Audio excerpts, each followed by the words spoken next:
It's the Black Real Estate Dialogue. Tune in. Tune in. Tune in. Tune in. Have you thought about expanding the business to like other markets? Yeah, I know investors now from all over the place, and I consult some investors in different states as well, and I think it would just be easy for me to just kind of go join them, help them with a project, Right. whatnot, and just scope it out myself. But definitely the first place we're going to go to expand is Texas. Um, I know Texas, really. I know Texas. I mean, over the whole metroplex, drove every inch of it. So that'll be next. But yeah, definitely other places. But especially with this tax lien business, we would definitely just go where the deals are. Right. We will. Right. Mhm. Definitely. Man, it's been a really dope interview. I'm just thinking about the beginning when you were talking about just your upbringing, just being able to grow up around your grandfather, around your dad, who were in the Yeah. real estate business, Right. contractors, builders, real estate investors, landlords, the whole nine. So I think it's really cool to see it come full circle, right? You of course had your own life experiences, and you came back to it, right? And I think it's just been interesting to see your growth throughout the industry and the different things that you've been able to do. So I'm sure they're proud that you and your wife are, or they would be proud that you and your wife are carrying on that legacy. Oh yeah, thank you. Yeah. And just a side note, my grandma is 92 now. She's 92, and the real estate that my grandfather amassed is still taking care of her 9 years after he died. She's sitting comfortable because of him investing in real estate. Wow. How many doors do you think he had? He had, geez. Or has? Well, they sold a lot off after he passed. Yeah. Um, Goodness. I think in his heyday, I don't know, maybe shy of 100 or so. What he did also, he like would buy a land in like in a rental area where it's zoned where you could build multiple units. He'd buy it with their house where there's enough space in the backyard and build like a duplex in the back also. So he'd do stuff like that as well. Wow. Yeah. And him being a builder, he bought land, built all that type of stuff. So yeah, apartment complexes. He built condos, all that type of stuff. Wow, that's incredible. That's incredible, man. I mean, the crazy thing is, like, people talk about it, right? The generational wealth, this, that, and the other. And what you mentioned about your grandmother, that's what it's all about. That's what everyone. That's what all of us young folks are trying to do. We're trying to have our significant others, our families comfortable, and not have to worry about anything because of the investments that we made. So that's just an amazing story, man. And that's what I want to do for my wife, right? Right. I'm not waiting for anybody to die so I get an inheritance. If I even have one, I don't know, right? But that doesn't matter. That's that example that I saw, I think, was more important, not the money that he made. And there's a lot of stuff that he did that I didn't even know. I heard about after he died, other people telling me, just in the city, right? Yeah. Last time I moved back, just people coming out of the woodwork, just telling me stories about him. And that just makes me respect him even more, knowing the type of man he was, to not even go around bragging about this stuff. Where most people would. They post it on Instagram, right? Yeah. But he just kept it to himself because he wasn't doing it for himself. That's amazing. He wasn't doing it for himself. Yeah. That's amazing. That's amazing. Are you looking for a community of like-minded individuals and access to experts in real estate? Yeah. Are you interested in real estate but need more support and guidance? You know who it is? The Black Real Estate Dialogue presents the Real Estate Investing Community.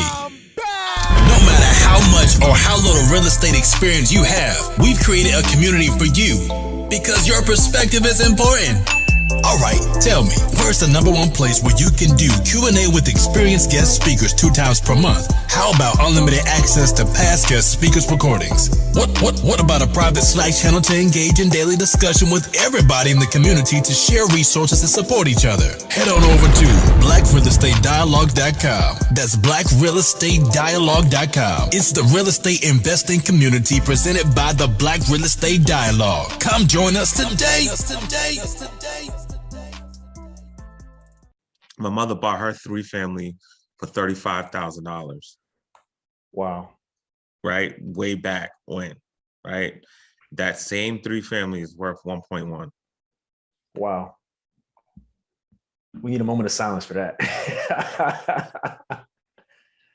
And So my mom didn't want to be a landlord anymore. And my siblings wanted to sell the home. And I was like, you know what? I'll buy the home and I'll pay y'all out.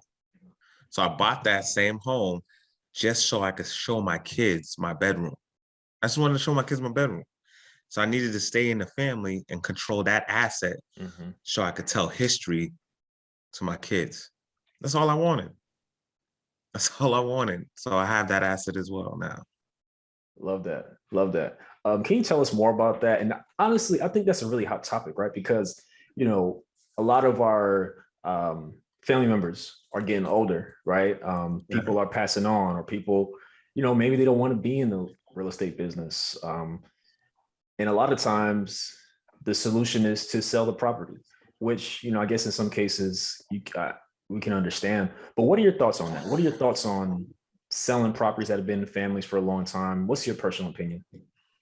All right, I hope you're ready for this. So one, I think it's stupid. I think it's a dumb idea. I mean, you could refinance and take cash out if you need cash. So that's not even the issue, right? If you need the cash, all right, cool, refinance. If you have bad credit, you can't refinance, then you're not good with money. So even when you sell it, you're still gonna be broke. You can have all the money in the world, still be broke, right? So that doesn't work. So I don't think it's a great idea. And then you sell this and someone buys it for $1 million and they don't look like you. You then go yell gentrification. How gentrification start? You have to sell something. You can't sell something and then yell gentrification. You know, if you don't sell anything, it's no gentrification. So I don't think it's a good move at all. I think using real estate in many ways, you could refinance your student loans into real estate and get a better rate. This is a vehicle that you could you get tax breaks. It's a no-brainer to keep that particular piece, you know, in your portfolio when it comes to your finances. So I don't think it's a great idea. I would say this though, if your siblings are fighting and there's no solution and this one person is, you know, dealing with everything, then I could see the stress on that, right? If you can't buy your siblings out, I see the stress where some people say, you know, I'm just gonna let it go. And I get that part.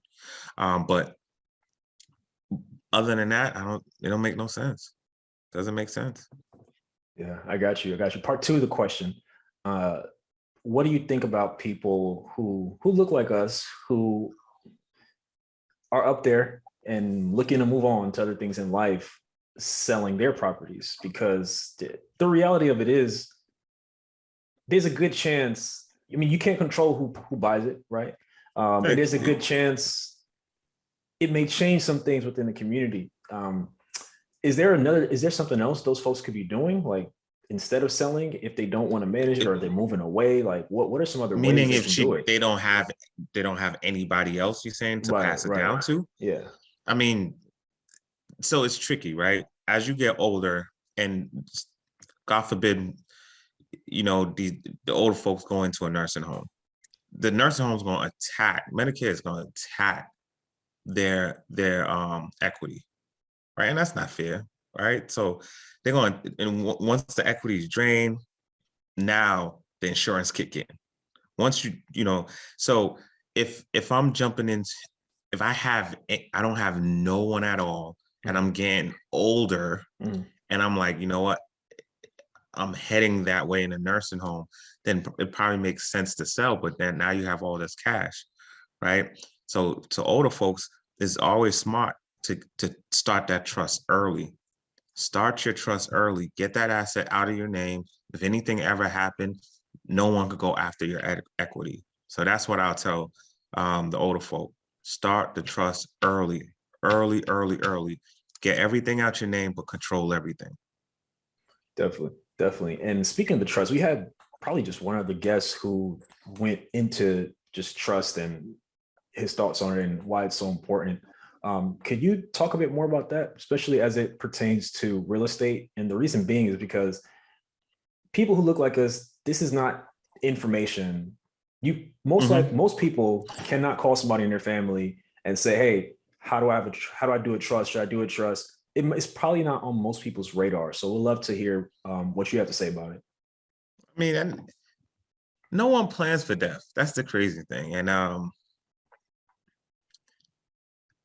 I started planning for mine, and it's just the truth. It's going to happen. It's going to happen in the next 90 years, right? I'm going to be gone in the next 90. But, it's something where I don't want to be embarrassed when I'm gone.